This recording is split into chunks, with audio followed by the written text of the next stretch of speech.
ఓం శ్రీ మాత్రే నమః. మూక పంచసతి పాదారవింద శతకంలోని 59వ శ్లోకం గురించి తెలుసుకుందాం.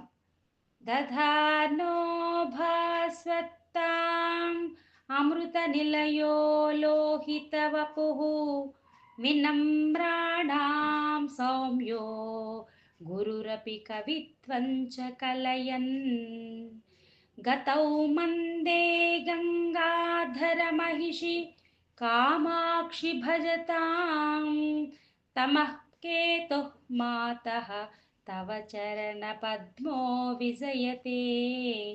ఇప్పుడు ఈ శ్లోకము యొక్క భావాన్ని తెలుసుకుందాం. ఓ కామాక్షి, అమ్మా, నీ పాదాలు ప్రకాశమయ స్వరూపం, సూర్యునిలా ప్రకాశిస్తున్నాయి. అవి కేవలం భౌతిక కాంతి కాదు, అజ్ఞానాంధకారాన్ని తొలగించే జ్ఞానకాంతి. అమ్మా, నీ పాదాలు ఆనందానికి మూలం, భక్తునికి అమరత్వంపై ఆత్మానందాన్ని ఇస్తాయి. అంతేకాకుండా సృష్టి శక్తి యొక్క మూలం. వినయముతో నమస్కరించే వారికి అమ్మవారు శాంత స్వరూపముగా దర్శనమిస్తారు. అహంకారము ఉంటే అమ్మ కృప దూరం అవుతుంది. అదే వినయంతో ఉంటే అమ్మ కృప తక్షణం సిద్ధిస్తుంది.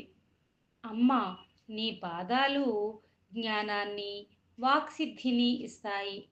అందుకే మూక కవి మాట లేకపోయినా కూడా మహాకవి అయ్యారు. అమ్మవారి చలనమే సున్నితమైనది. అమ్మా, నీ పాదములు అజ్ఞానము అనే చీకటిని తొలగించే జ్యోతి.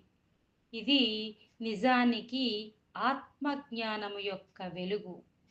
ఈ శ్లోకములో నవగ్రహాల గుణగణాలతో అమ్మవారి పాదాలను కవి పోల్చి చెప్పారు. ఇలాంటి నీ పాదాలను భజించే వారికి జీవితం వెలుగుతో నిండిపోతుంది. ఓం శ్రీ మాత్రే నమః.